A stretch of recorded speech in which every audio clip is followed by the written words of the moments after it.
Here we are, 1 a.m. Eastern Standard Time, and the 0.1.1 patch notes for Path of Exile 2 have just dropped about 30 minutes ago. First thing to notice is how small this scroll bar is, and yes, this is a forum post, so there are replies at the bottom here, but a lot of this is just pure patch notes. So one question I have: how come this one patch seems to have more changes than the entire suite of Diablo 4? Anyway, let's get right into it. Starting with Endgame Changes. The first one here added 4 new tower map areas. This is cool. It's just more tower map areas. I'm here for it. The Lost Tower map area has also been revamped. Not exactly sure what that means, but great. To address the problem of only having one attempt at the Arbiter of Ash boss fight, you will now have up to 6 respawn attempts at this fight. Respawns can only be triggered by the person who put in the keys. Everyone in the party will be respawned at the same time.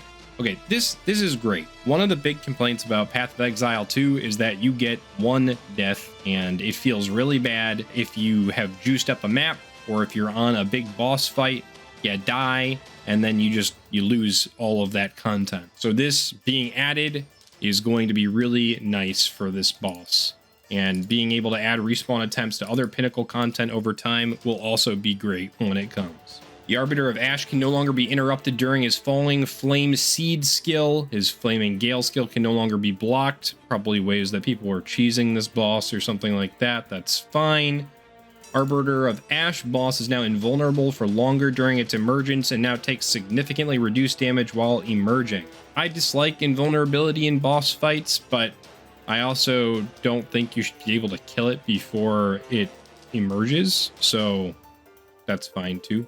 The Arbiter of Ash is now way less likely to target minions when using his sword, which could prevent some of their skills from being used. This is a buff to minion builds, because now minions can use their skills, I guess? Great. Added checkpoints to map areas. These will operate similarly to the campaign, where you can click on a checkpoint and go to any other checkpoints you've interacted with in the area. Adding these to maps, I'm fine with. I guess it's just going to be a quality of life thing for really large maps. Or possibly it will also be helpful in maps where your game crashes and you come back in and you spawn at your initial portal because you haven't put a new one down yet. So it's probably just okay, not a problem. Map areas now contain a minimum of 3 rare monsters. This is a good change. You don't want your maps to have no rare mobs because rare mobs are going to drop the best stuff. Previously, I think you could have maps rarely have 0 rare mobs, which actually made it so that you couldn't complete the map at all, and that's lame. So this is a good change. Citadels can now appear closer to the Ziggurat Refuge. Great. No opinion here. Improve the visibility of citadels on the endgame map. This is really good. Especially when you're first doing endgame mapping, it can be hard to know what a citadel looks like or where one is. Yeah, wander aimlessly until you find them. Having improved visibility is good. This is just good. Maps now display their biome when hovered in the Atlas UI. Just a little bit of quality of life here.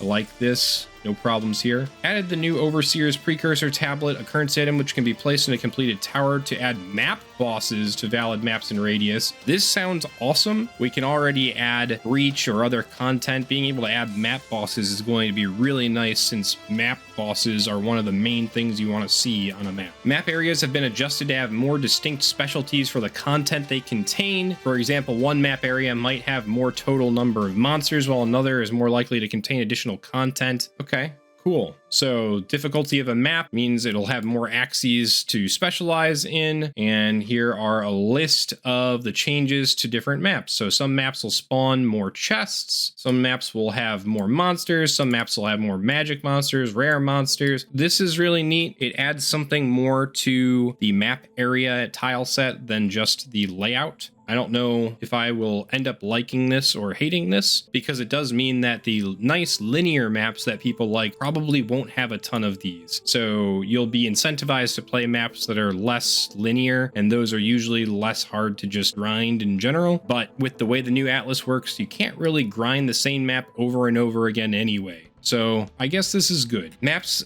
that are only exclusively found in biomes containing citadels now have 50% more chance to contain content. Great. Love content, especially in biomes containing citadels, because you want to get to citadels anyway. So more content means more maps that you run that actually mean something. Unclaimed hideout areas now have substantially more magic monsters and fewer rare monsters.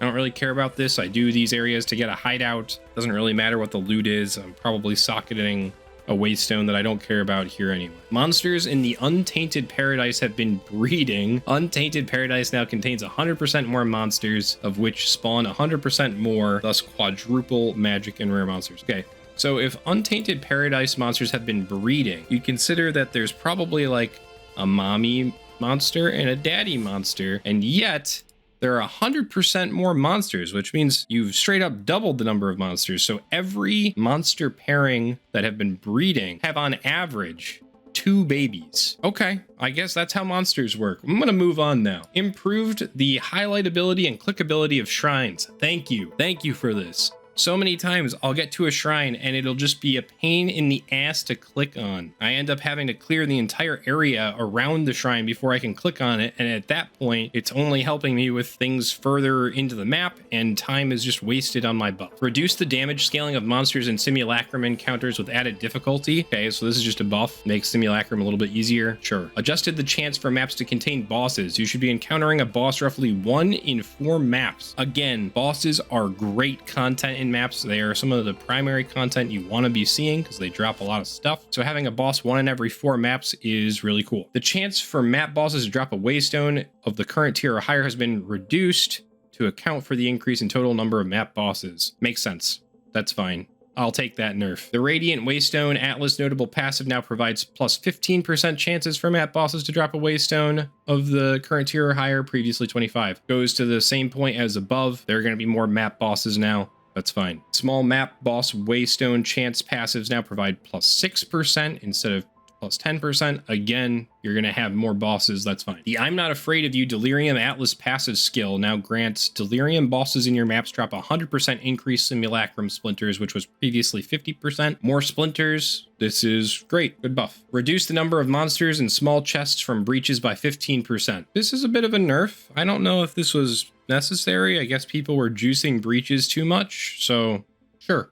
Okay. Increase the amount of simulacrum splinters found in maps by 20%. Along with this note about increased simulacrum splinters, it seems like they just want to make simulacrum splinters easier to get in general, so this buff makes sense. Added dedicated 2D art for waystones that are instilled with layers of delirium. Cool. Love art. More art. Prices, fragments, breach stones, simulacrums, and an audience for the king now have more appropriate gold values to vendors. I don't know why you're selling these to vendors anyway, but sure. Increased how far you can zoom out on the endgame map on keyboard and mouse input to match the zoom level on controller input. Thank you. Holy shit, thank you. You could not zoom out that far on the map, and you kind of want to be able to see as much as possible when you're on the map. I haven't seen how far this is yet, but I bet it's not even enough, but I'm glad it's more than it was before. Moving into skill changes. Supercharged Slam now has each successive aftershock gains 0.5 meters to radius up to 3, where it was previously uncapped, so you could get infinite before, which sounds like it was probably overpowered because you could get an entire map or something like that. I don't know. Bit of a nerf there. Scavenged Plating now grants you stacks for a duration based on the enemy's rarity. Normal enemies 1, magic enemies 2, rare 5, and unique 10. Okay, great. I don't remember what this was before, so I'm going to say it was a buff, even if it wasn't. The Lightning Bolt skill granted by Choir of the Storm unique amulet has been renamed to differentiate it from the skill granted by Staves. That's fine. Triggered greater lightning bolts are now unable to trigger subsequent greater lightning bolt if the first was a critical hit. Okay, I wonder if this was chaining too frequently or something like that. Greater lightning bolt now deals roughly 3.5 times more base lightning damage compared to lightning bolt. That sounds like a buff. Here for it. The Temporalis unique body armor can no longer reduce the cooldown of a skill to below 100 milliseconds. That's a nerf. I didn't use this, but I know a lot of people did, so good. If everyone's using this, then it's OP and it needed to be nerfed anyway. Skills socketed in a meta gem sockets can no longer gain energy. That seems like it was probably the way it was intended initially, so that's fine. Clarified Vine Arrow's description to explicitly state that it hits enemies on landing. Okay, just a clarification there, sure. Removed the aura tag from Pain Offering for consistency with other minion skills, as the skill does not directly create an aura. The aura is created by the summoned minion. That's interesting. I guess they don't want it scaling with things that affect auras. I don't really know what that means for the skill itself because I didn't use it. One thing I'm noticing, there's no mention of Hex Blast in here, so Hex Blast is probably still broken. What I mean by broken is that it doesn't blow up all of the curses on an enemy. I'm waiting for them to fix this because that's what I've been playing. Another thing I noticed is Grim Feast is not mentioned in here at all. No nerf to Grim Feast, so energy shield stacking builds, they have not seemingly been touched all that much. Energy shield is still the way to go. Anyway, let's move into monster changes. Monsters now have increased toughness per essence modifier affecting them. This makes sense. I'm surprised this wasn't the case before. Added a small delay before monsters released from essence monoliths can use their skills. This is really good because now it gives you a chance to not be right next to the monolith and just get shotgunned in the face by whatever they decided to use when they are released. Forsaken Miners now throw less grenades, which have also had their damage reduced and their visuals improved. This should be fewer grenades. Ruja, the Dread Engineer's grenades now deal less damage in Cruel and maps. Okay, sure, nerf. Don't mind nerfing monsters. Reduced how far away Faradun Plaguebringers can use their Detonate Dead skill from. The telegraphing for this skill has been improved. This is great. You could previously have Detonate Dead coming from off screen and you wouldn't necessarily know what enemy was using it. Things would just be exploding around you. This is probably good. Reduced how far away Lost Men Zealots can use their Meteor skill from. The visuals of this skill have also been improved. It seems like there's a lot of visual improvements here, telegraphing improvements, and things are not going to off-screen you as frequently now, so I'm here for a lot of these changes. The Lightning Storm skill used by Lost Men Zealots should now always strike at the telegraph marker as opposed to somewhere random. Holy, that is frustrating. Can you imagine you're seeing a telegraph marker on the ground and you get out of the way and just get zapped anyway? Glad that that is fixed. Filthy Crone no longer uses their projectile vomit skill point blank in front of you because that's just rude, and also because getting shotgunned by a skill like that was a pain in the ass, and now has a basic projectile attack. Great. Reduced the leap distance of Vile Vulture's leap skill. The visuals of this skill have also been improved. Again, more visual updates here for it. In the middle of fighting stuff, it is very hard to see what's going on because there's a lot going on. Reduced the axe throwing distance of Vol Axemen. Again, less off-screen kills. Great. Reduced the area of effect for Filthy Firstborn's on-death explosion. The visibility of the area of effect have also been improved. Visibility improvement here, great. Reduced area of effect, great. On-death explosions are pain. It really sucks when you kill an enemy, you wait for maybe, I don't know, a half a second or something, because there might be explodey things, but you don't necessarily see the on-death explosion queuing up because there are items on the ground and your loot filter is highlighting them really large because you want to pick them up. Maybe now waiting that half a second will mean you're a little bit further away when it actually does explode and you don't get hit by it. The Vomit skill used by Rotting Hulks and Bog Hulks now deal less damage and can no longer be used point blank in front of you. I love this no longer being used at point blank in front of you type change, because it usually means you are getting completely destroyed while right next to something. That is a really bad thing for melee players, and also just kind of feels bad.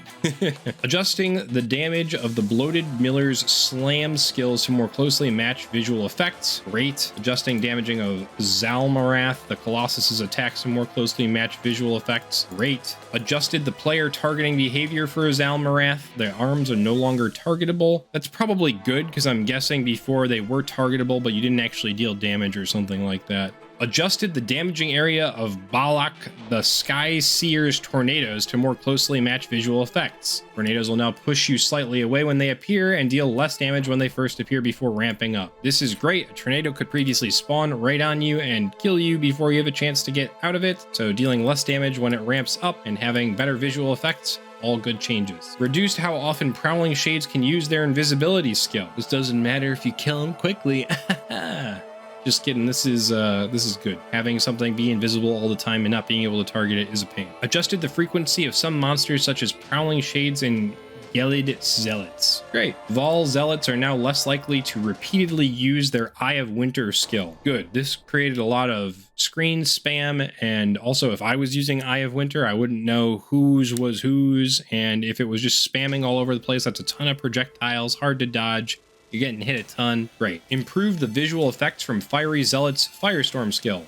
Awesome. More visual effect changes. I like it. Adjusted the damaging area of the Executioner's attacks to more closely match the visual effects. The telegraphing for his guillotine slam has also been improved. We like telegraphing changes. We like the damaging area matching the visual effects. All this is just good quality of life. Improved the visibility of Cultist Archers' skills. Their Toxic Rain skill also now deals less damage. Awesome. Jamin Ra, the Risen King's zombie skirt, no longer spontaneously explodes on death. Great. Love that. I hate dying after I kill a boss or a hard enemy to kill because it has some sort of explosion on death. Mighty Silverfist Commando's roll skill now deals significantly less damage. Sure, good. Reduced how often Azak Stalkers use their slam skill. Okay. Walking Goliaths no longer deal damage twice when they fall over. Their slam now deals more damage in the center and less around the edges. Awesome. This could make you feel like you dodged something when you didn't before, so great. Reduce the distance of which Earnwalkers in the Trial of the Sekimas were able to initiate their skill. We've also fixed an issue where they were not dealing damage correctly, meaning they now deal more damage. Well, more damage sucks, but being able to initiate their skill only when you're closer to them is great, because previously they had a pretty long range and it was unexpected to be hit by them. This goes along with some of the other monster changes where you're probably getting hit by off-screen attacks a lot less frequently. Slither Spitters no longer deal damage twice with their projectile attack. Their melee attack now deals physical damage instead of chaos. Okay, wonderful. The density of monsters in Utzal has been reduced. Monsters contained in the area are now more likely to be of a weaker variety. This probably makes it easier for the casual player to make it through the campaign, so I'm okay with it. The density of monsters in Dreadnought areas has been adjusted to result in less swarming encounters. Again, fine. Swarms are usually weaker enemies, so if you've got AoE, they weren't as big a deal, but this is probably fine. Improved telegraphing for Azak Shaman's Detonate Dead skill. Like improved telegraphing. Another improved telegraphing for the crystals left by Vol Goliaths when they die. Great. Chaos pustules in ritual areas have had their visuals improved. More visual updates, I'm here for it. The impending Doom modifier in the Trial of Chaos now has more time before it explodes and has had its visuals improved. Good. Trial of Chaos was hard, and this mod was sometimes kind of tight depending on how you were getting through it, so that's fine. Improved the telegraphing of the anchor drop from monsters affected by Essence of Torment. Excellent. This circle was really hard to see, especially on maps which had a lot of like flowers and stuff on the ground, and the anchor drop does a lot of damage, so having the increased telegraph there is just good. Improve the visuals of the area of effect for monsters affected by Essence of Electricity. The time before the area of effect explodes has also been increased. Excellent. Better visual area of effect and more time to dodge. I'm just here for all of that. Volatile plants are now much more noticeable before and as they're about to explode. Good. This is another visual effect change, and I like it. So explosions caused by minion death or those periodically cast by rare monsters have had their visual effects improved. The delay before these explode has also been increased. Okay. Great. The aura from the prevents recovery above 50% monster modifier now has a visible radius. Lovely. There are a lot of visible radiuses for other effects, so having one for this is very good. Energy shield modifiers on monsters now provide far more sensible levels of energy shield. I don't know what they were before, but if it's less now, I like it. The shielding monsters modifier has been re-enabled in the Trial of Chaos. I don't know why it was disabled, but I'm okay with it being re-enabled. Moving on to general changes and improvements. Enabled migrating from solo self-found leagues to their corresponding parent leagues. This can be done from the League Migrations button. Okay, this is something that's been in PoE 1, so having it available in PoE 2 now is good. Strong boxes have been adjusted to spawn waves of enemies over a much shorter period of time. Great. You previously had to wait for like an hour for all the monsters to spawn. I'm ready for them to spawn in a normal amount of time. The fog effect now fades away once all waves have spawned. Don't care about this, but having enemies being shrouded by fog was kind of annoying sometimes. Significantly increased the chance to encounter research strong boxes. I don't remember what research strong boxes do, so I'm going to assume this is a cool buff and everyone should like it. Added a visual effect to distinguish which monsters have been spawned by a strong box. This is great since the strongbox effect doesn't end until you kill all of the monsters spawned by it, so it's nice to know which monsters were there already and which ones are part of the strongbox. The Volcanic Crag, Lightning Storm, Ice Spikes, and Chaos Barrage strongbox modifiers have all been adjusted to activate after a delay. I like that because I don't like getting shotgunned when I have to get up close to click on something. Charms now play an effect on your character when they are automatically used. This is wonderful because previously you had no idea when a charm was used, when it was available to be used, when it had stacks. So anything about charms being better or more visible to the player is good. Socketables such as runes can now be overwritten by placing another socketable item into the socket. This does mean that items that you throw into sockets are still used forever, so be careful what you use your rare ones on, but if you accidentally place one in a socket, you can now overwrite it, and I like that. This also means that when you're buying an item from somebody, you can now overwrite the thing that they chose to put in the socket you want to. Attempting to salvage an item now highlights which items in your inventory can be salvaged and displays item sockets. This is good. I like being able to tell the difference between salvageable items and items that I can throw on the bench to get some of the currency for quality. Flasks with quality are now able to be salvaged. If this means you get baubles or bauble shards, I like that. I like that idea a lot. I've actually been saving flasks with quality in anticipation of a change like this. Armor has been made more effective approximately by 15%. I don't think this is enough. I think evasion is still just going to be better. We'll see if this has more changes. I guess we're waiting to see if a 15% change has a dramatic effect on armor or not. We'll wait for some of the true testers out there among us to do some armor stacking, and we'll see how it levels up. More monsters are now able to be pushed while dodge rolling. This generally applies to most monsters smaller than a skeleton. This means you're going to be trapped a lot less often, and that's probably nice because you're using your dodge to actually survive, so you're getting to use a mechanic instead of always getting blocked in and just dying. Objects such as delirium shards can no longer be pushed by other monsters. Sure, I don't know anything about this. Increase the chance for omens to appear as ritual rewards.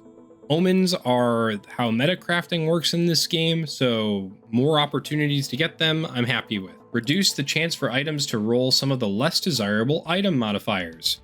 Good. Distilled emotions required to instill a passive skill onto an amulet are now only displayed on the passive skill tree after you have picked up your first distilled emotion. It's probably just a quality of life change so that when you're on the passive tree, you're not wondering what this means until you actually have one of the items. Added an exit portal to the Trial Master Arena. I'm surprised there wasn't one before, but this is probably just good. Remove the level requirement to access expedition vendors. This is good because you can have currency even on a low level character. Rarity of items in Expedition Vendor Shop now increases with shop levels, so shops generally have more rare items at higher levels. This doesn't affect existing shops, and you will need to use a reroll currency to generate shops with the improved rarity. Okay, good.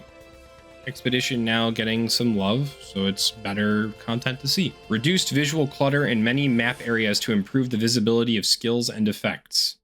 Good. Less visual clutter. Like it. Added a tutorial for activating your first persistent buff skill gem. Tutorials are good. It helps user experience for new players. I like that. Improved and fixed inconsistencies for walkability throughout areas in the campaign as well as maps. Excellent. Sometimes your map didn't quite line up with the terrain. I wonder if this is talking about those inconsistencies or if it was just some other weird inconsistencies, but either way, this is good. Improve the loading time of the world map. Holy shit, this was way overdue. The world map would take forever to load, and I have no idea why. Reduce the initial player revive time to 2.5 seconds. Reduce the player revive time penalty to 1.5 seconds per death, previously 2 seconds. Okay, sure. Alva now has an option to gamble for items when placed in your hideout. Great. Gambling is something which was added in the most recent PoE 1 league as well, and is something that I didn't really do too much of, but I know some people have and have gotten some pretty cool items. Reviving minions that died from being out of range of you now instead immediately revive near you. Very nice. The quest tracker now shows which quests are applicable for the area you're currently in. That's very nice because it leaves a little less guesswork there. Uncut gems now show their level on the item label. Good. More quality of life and redundant coding. Charms now display the number of charges and when they're active. Thank goodness. Again, more love to charms, please, because they are in the game and it would be nice to make actual use of them. Updated the world map icons for when you have completed quests, encounters, and found items to make it more clear they've been completed. Excellent. Hopefully they fix some of the bugs here as well. Added propagating weapon effect options to the cosmetic UI panel. Awesome. More 2D art for uniques. Excellent. Hand of Wisdom in Action has 3D art. This is a really good item in the game, so sure, 3D art. Love it. Added flavor text for Tusks and Splinterheart uniques. Flavor text is just fun. It's more immersion in the game. I like it. After activating an Omen of Whittling, hovering over an item before applying a Chaos Orb to it will now display which modifier will be re-rolled. This is very useful. Improved performance of the Zyclusian and Chimera boss fight. Good. Performance good. Improved performance of the lava in the Molten Vault. I like performance changes. This is good. Remove screen clutter and improved performance of the effect that plays when killing a rare monster objective in endgame maps. Great. Improved performance of areas with very bright lights that cast many shadows. Great. Improved performance of this other thing. Great. Burning ground can no longer spawn underneath interactables such as levers. Excellent.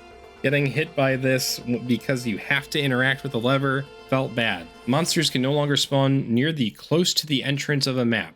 That's a typo. This often caused the player to immediately be attacked upon moving. Okay, great. Great quality of life update. Added keyword for honor resistance. Sure, delirium monsters are no longer untargetable during their emerge animation. As a result, they should no longer push you during this.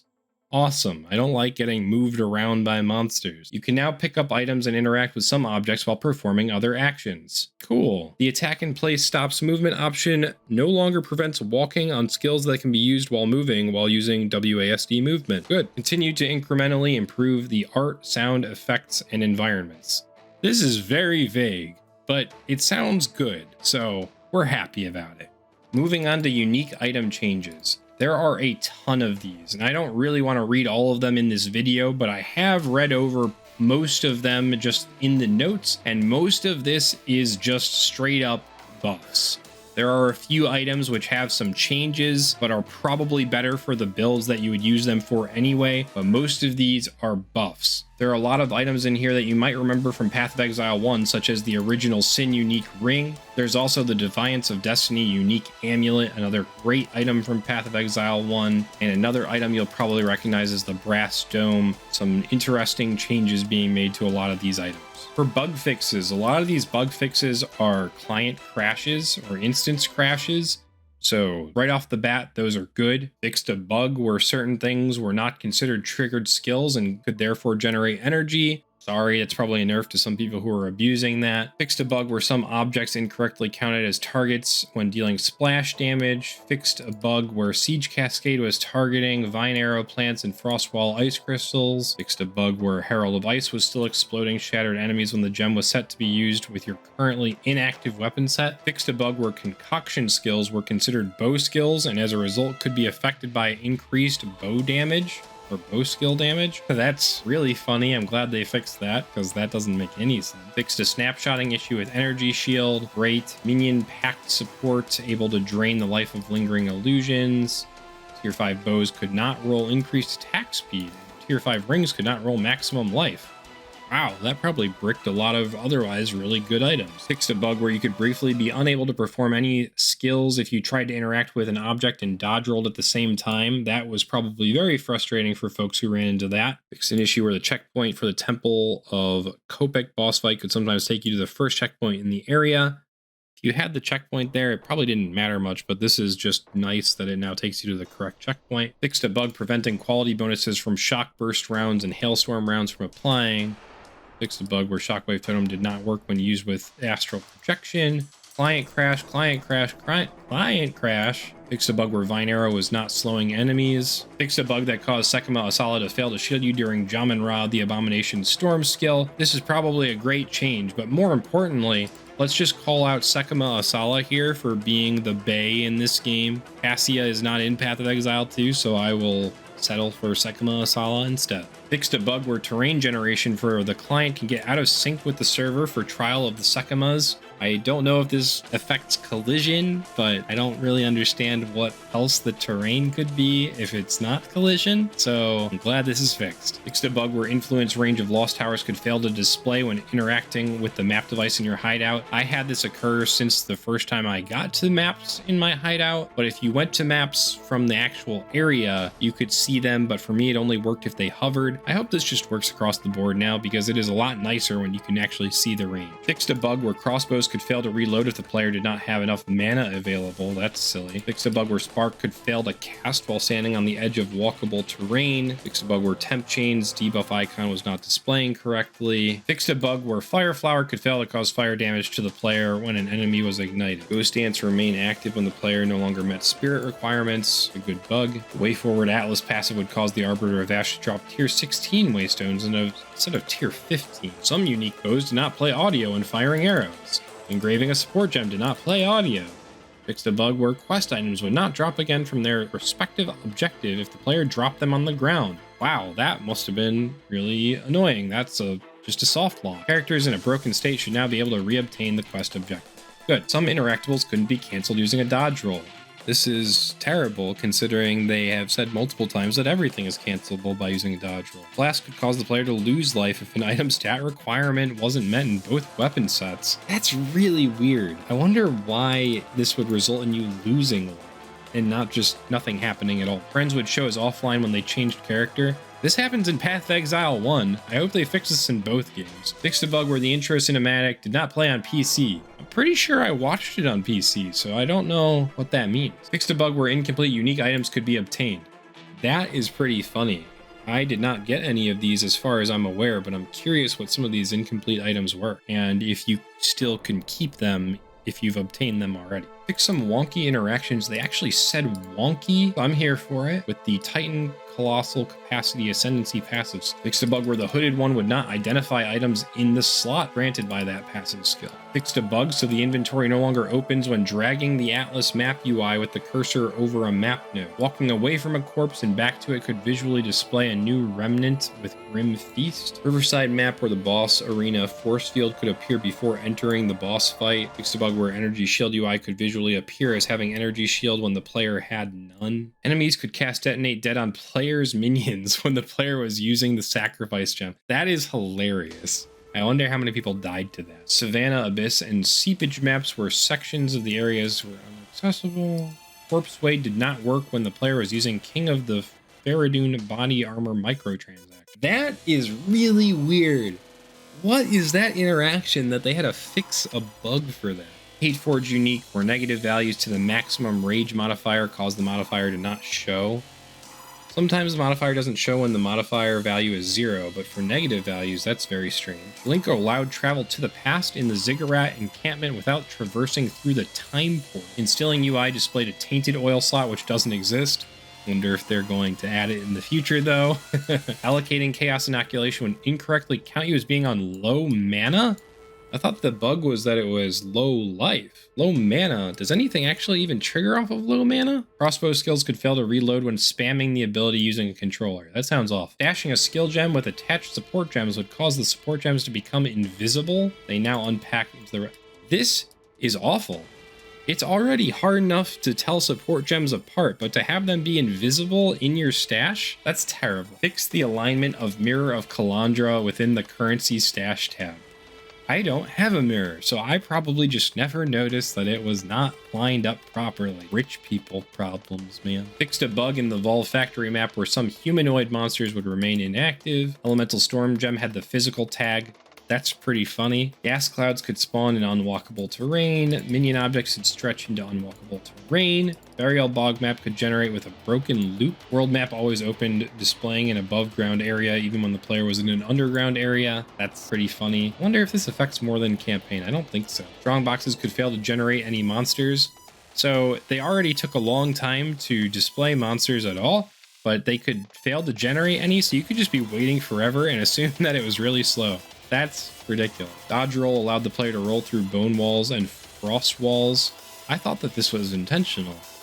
That's going to make that a little bit more difficult now, huh? Dodge roll allowed a player to roll off the Ardura caravan ramp. What happened if you did this, though? So several soul cores could not be used for the 3-to-1 recipe. Good bug fix.